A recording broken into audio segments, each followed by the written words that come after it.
Actually, the dynamic is the same. From your research of ancient texts or parts of texts, as you say, what little remains of what the conquistadors or the Nazis burn in book clubs, is there any indication in history, any clue that even the very top minions have developed a conscience? And if so, is it worth us employing certain methods that would turn them on their own kind and come back to humanity? I guess my question really is anyone really truly lost for good? That's hard to say, because it then comes back to your definition of good. In the conflicts that these inner insiders have had with one another, it is likely that there can be incidental goods that have taken place. Remember, don't forget that we must never forget that it has been because of the existence of these various monarchs that you then have a Beethoven, that you have a Bach, or any of these composers, the furniture designers, the great painters. Rembrandt was patronized, Michelangelo was patronized, and so you could say that many of the elements of our civilization come from this existence. People have known that the military, for instance, have given rise to umpteen good things that are needed in our society. Inventions have been funded and created, or offshoots of military action in one level have given rise to a lot of other very, very needed things on another level. So this then takes us into the realm of philosophy and a whole other study of crisis control and conflict. Perhaps you'd come back and speak to us again about that. Perhaps would you be interested in coming back to speak to us, Michael? Oh yes, absolutely. Of course I would. Yes. Thank you. That's great. I have a question from. We'll start a few of the questions now. I know you're a bit short of time. We've got a question from Henri O'Rahala. I'm actually Irish myself, not British, just for the record. How important does Michael regard Ireland in the New World Order agenda, given the fact that the harp appears on the British coat of arms and the Lear Fall rested under the chair that the Brit Queen sat on? The original Lear Fall stood on Tara and used in invasion by Irish kings.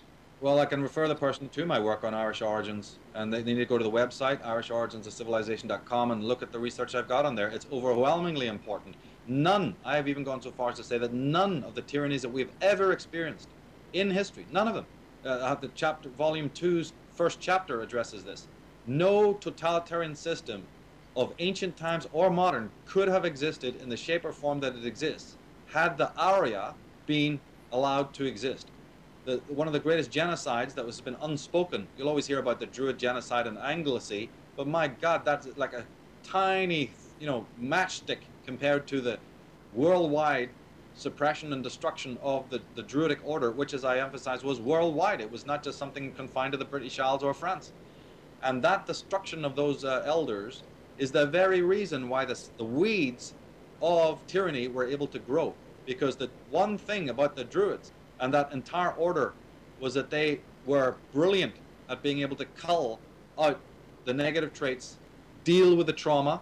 Their speciality was not only healing the earth, but healing man of the trauma that they knew had occurred terrestrially.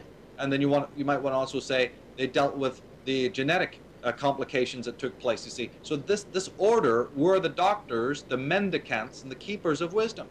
The Dark Lodge saw to their wholesale destruction. We know that as the individual genocides, which have happened here, there, and everywhere, and then we just mark up to being, oh, well, that was sad.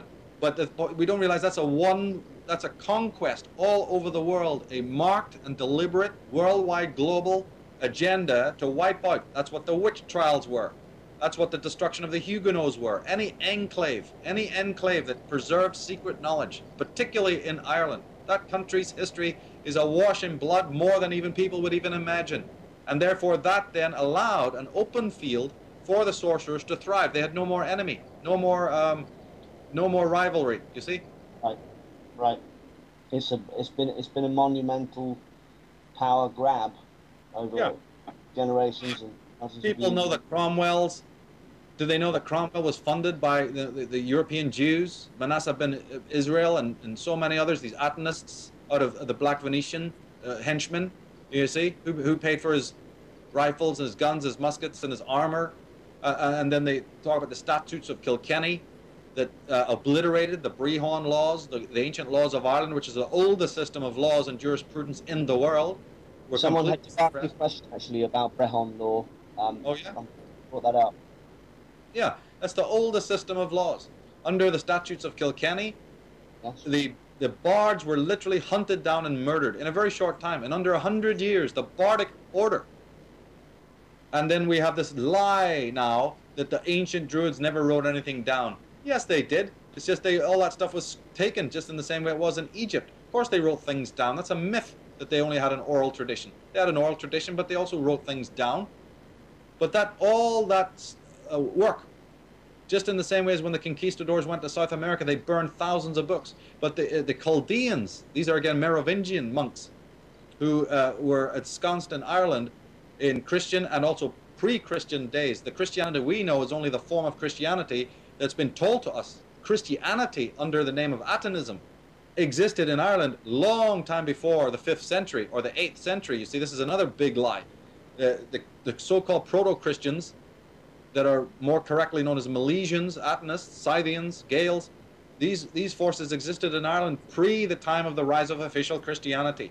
That kind of Christianity or that level of monotheism goes right back through the Jewish tradition, back to Akhenaten, back to Tutankhamun. The documents are there. It is thoroughly proven that this is the case. Now those forces made a beeline for Ireland and spent 1,000 years destroying the bards, destroying the Druids, and then taking their knowledge, and then it took them years, literally millennia, to sift through it.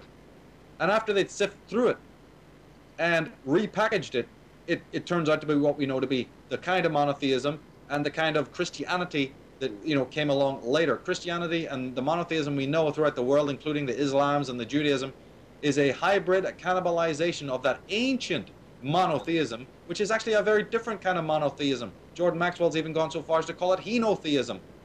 But even the Almanist or the Druid monotheism is a completely different reverence towards the sun, light, nature, man.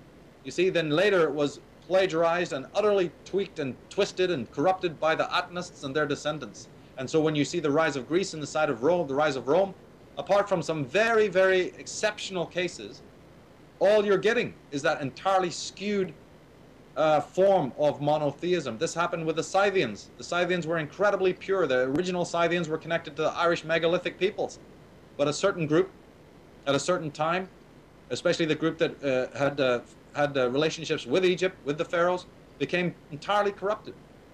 And they are the basic proto-Atonists.